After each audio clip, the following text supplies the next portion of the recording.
Sunday. It's always been Palm Sunday. Welcome home to St. Anne's, a place of community, love, and faith. No matter who you are or where you are in your spiritual journey, there's a place for you at Christ's table. Join us Sundays at 10 a.m. or anytime online. We look forward to seeing you. We'll have something Thursday, Friday. Vester, you have something on Saturday. And then we'll have Easter on Sunday. But we looked around and realized that everybody actually had lives. And they were doing things during the week, and so they weren't necessarily getting to Holy Week services. We said, well, that's not going to work because you need to hear the whole Palm Sunday, but then the Passion narrative before you go to church on Easter, right? That's important. So their answer to this was to smash them together. And so you get Palm Sunday / Passion Sunday.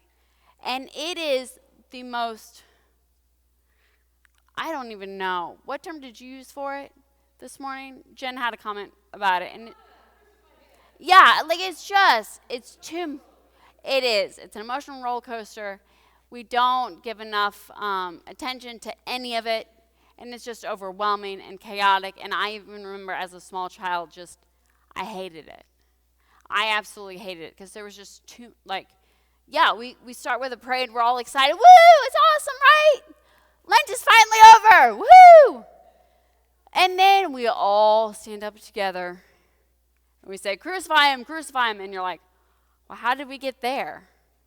Because in the traditional way, and I think many churches still do this, there were different people in the congregation, and it was like a play, but done by not play people at all. Like I would have asked you last Sunday, I would have handed out roles, and you would be this guy, and you would be this guy, and your job at some point in the service is stand up and say that person's line.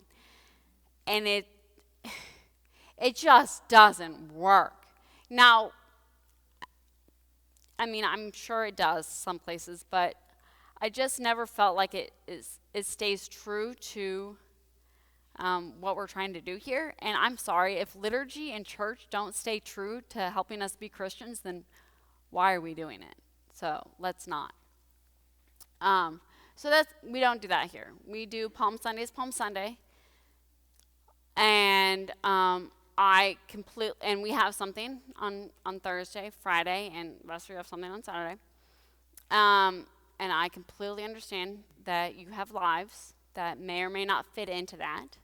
And so your loving priest says to you, make sure you read it. And in this year, I actually gave you copies of this story. Now, I was going to be really nice, and Jen and I were going to be really nice, and we're like, oh, we'll break it into chunks. We'll chunk it for you and say, what part each day might you read? But then we looked at the clock, and we looked at it, and we said, they can figure it out. They'll be fine.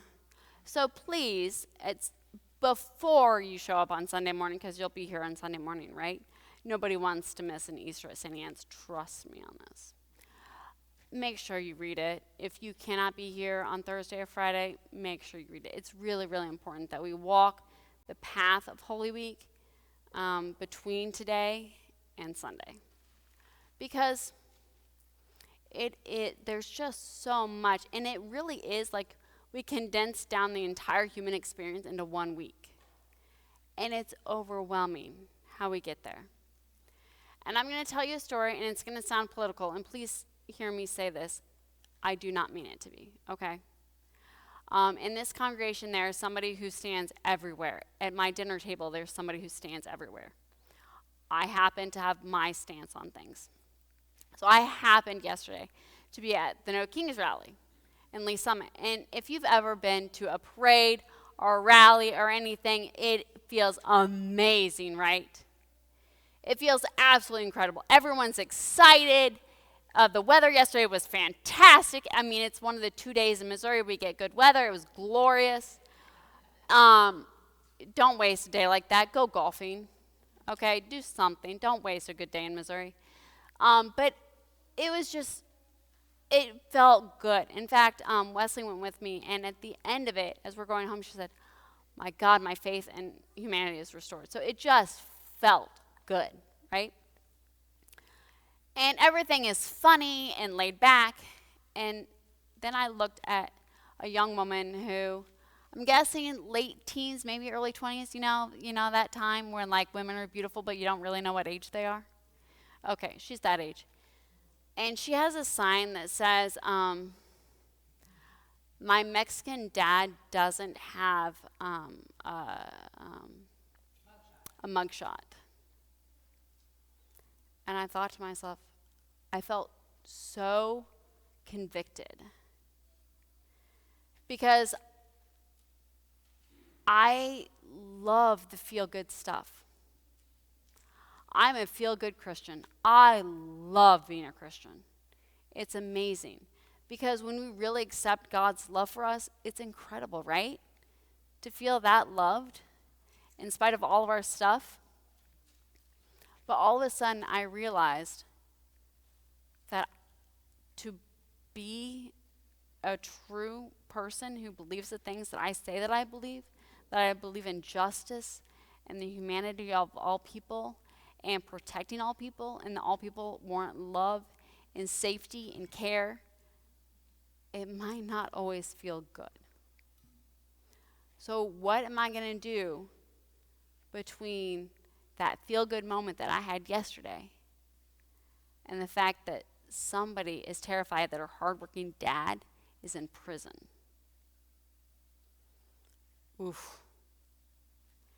And wherever you stand, on whatever spectrum you stand, there is a moment when what you believe is going to hit with how you live. And oof, that's what Holy Week is.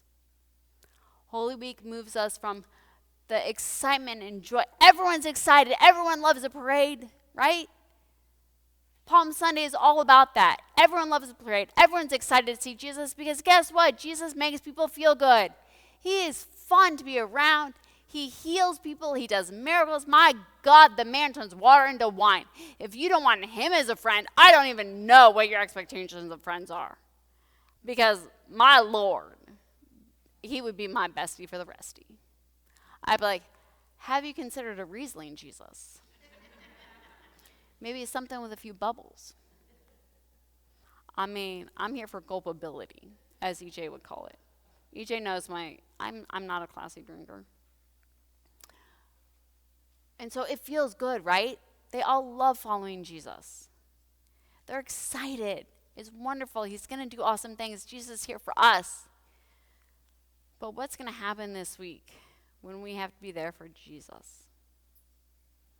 What's going to happen when you and I have to live according to the things that we said on Palm Sunday? What are we going to do when the gospel gets real? Are we going to stand around the fire and deny him?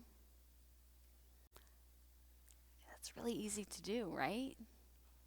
Because following a Jesus who's fun is great.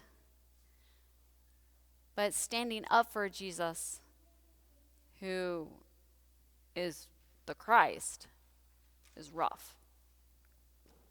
So, find a way to walk through this path. Because like I said, it is a microcosm of our human existence. It's easy to say the things that we believe. But it's a lot harder when you're in a situation where you feel called out, right? That's why it's so important that we live together in community. It's why we do Christianity as a group. Because it's important to have those moments where you feel carried and loved and supported. Because you're going to go out there in the week and sometimes you're not going to feel loved and supported and cared for as a Christian. You're going to feel like you're the one who's possibly going to be crucified, right? And you don't want that. Nobody wants that. I'm not here to tell you should want that. It's awful. It feels terrible. And that's why we do it together. Find a way to walk this week. Find a way. Because when we do, we are so ready for what comes on Sunday.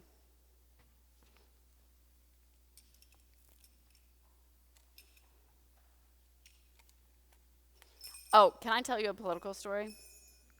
Okay, so last week, I told you my dinner table is a little bit divided, right? And so anytime I skirt anywhere even close to being political in a sermon, I get in trouble. I know, it's great.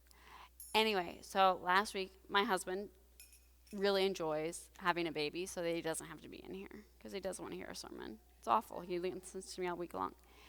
And he comes to me on the drive home, and he's like, did you say something you shouldn't have said in the sermon last week? Because people left, and people were not happy with you. I said, what? No, I don't think so. I didn't say anything. Oh, we were talking about grief, and people were real upset. And he was like, oh, okay. But I just want you to know I got in trouble last week for making you all upset. So I was like, they didn't storm out. We want you to know that you're welcome to join us at 10 a.m. on Sundays. Please be sure to hit subscribe to receive our sermons. We can't wait to meet you.